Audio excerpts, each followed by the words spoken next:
Ambulans bawa jenazah adu banteng truk BBM di Muara Enim, 3 orang tewas.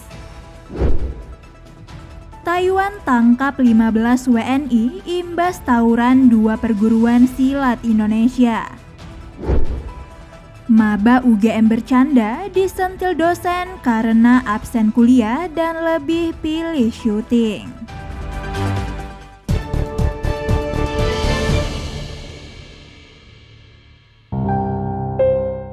Kecelakaan maut mobil ambulans pembawa jenazah dengan truk tangki BBM terjadi di Jalinsum, Muara Enim, Sumatera Selatan. 3 orang yang ada di ambulans tewas dalam kecelakaan tersebut.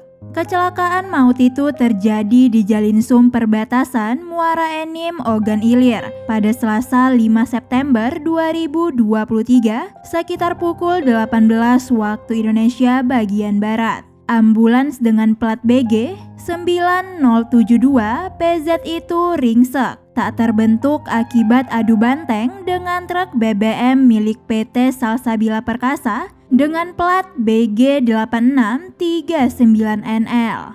Kapolres Muara Enim AKBP Andi Supriyadi menjelaskan kronologi kecelakaan tersebut. Ambulan itu tengah dalam perjalanan dari Palembang menuju Pali atau Penungkal Abad Lematang Ilir.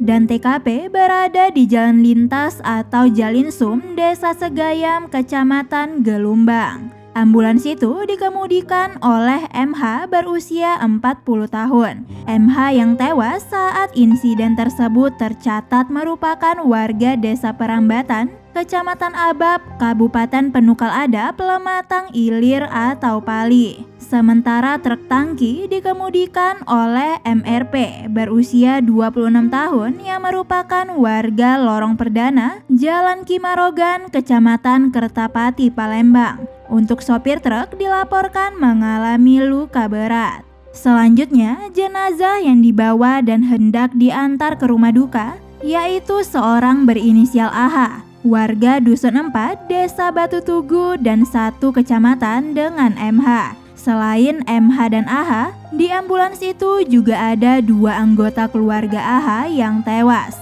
yakni YS dan DR. YS yang tercatat satu alamat dengan AH tewas dengan kondisi mengalami luka robek di paha kanan dan betis kanan. Bahkan terjadi pendarahan akibat patah tertutup di tangan kanan. Sedangkan DR, pria yang alamat rumahnya dekat dengan MH itu, tewas dengan luka berat di tubuhnya. Selain itu, penumpang truk tangki berinisial AN hanya syok saja. Kementerian Luar Negeri Republik Indonesia mengatakan pihak berwenang Taiwan telah menangkap 15 WNI imbas perkelahian antara 2 perguruan silat Indonesia di Changhua. Direktur Perlindungan WNI dan Badan Hukum Kemlu RI, yakni Juda Nugraha menuturkan, perkelahian itu melibatkan 30 WNI dan menyebabkan 1 WNI meninggal dunia serta 1 orang lainnya terluka. Kantor Dagang dan Ekonomi Indonesia atau KDEI akan memfasilitasi pemulangan jenazah 1 WNI dan berkoordinasi dengan otoritas Changhua untuk mendampingi hukum terhadap 15 WNI yang ditahan. KDEI juga akan memfasilitasi komunikasi antara kelompok WN agar kasus serupa tidak terulang. Kepolisian Changhua telah menetapkan 15 WNI tersebut sebagai pelaku. Berkas perkara juga sudah disampaikan kepada Kejaksaan Distrik Changhua. Sementara itu, 1 WNI yang terluka parah akibat tawuran itu telah dinyatakan sembuh pada Senin 4 September 2023. 2 kelompok pencaksilat Indonesia itu bentrok di depan stasiun kereta api Changhua pada Sabtu 2 September 2023 lalu.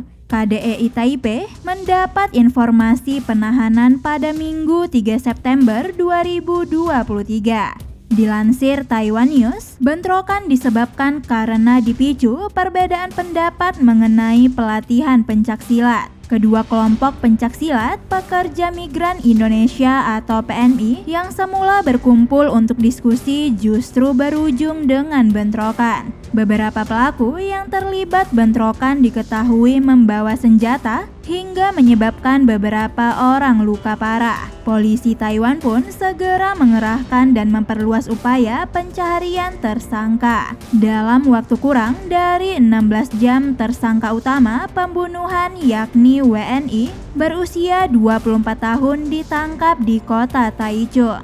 Tersangka kemudian membawa polisi ke selokan di sebelah jalan Jisiang di Changhua, di mana petugas menemukan pisau yang diduga digunakan untuk melakukan pembunuhan. Sementara itu, senjata yang disita di tempat bentrokan antara lain pisau, parang, pedang samurai, pisau melengkung, nunchaku, obeng, arit, pisau serbaguna, dan barang-barang lainnya.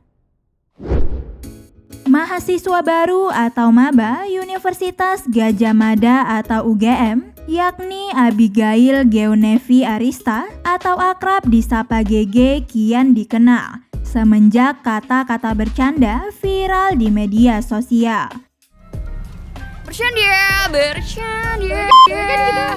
Namun dirinya kena sentil dosen lantaran bolos mata kuliah statistik dan lebih memilih untuk syuting di TV.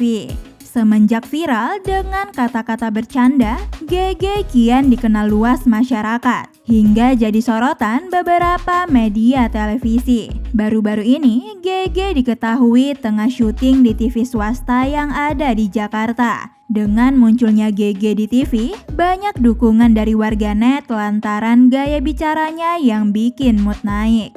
TikTokers yang memviralkan GG pun juga ikut mendukungnya. Baru-baru ini, salah satu Twitter yang diduga dosen UGM GG mengungkapkan jika mahasiswinya itu tidak ikut pelajaran statistik karena sedang syuting. Akun tersebut yakni Wejanggoro. Sementara itu, banyak warganet yang bertanya apakah GG masih punya jatah absen. Dosen tersebut mengatakan jika untuk absen diperbolehkan, namun tetap dianggap tidak masuk, kecuali jika absen ada agenda dari kampus.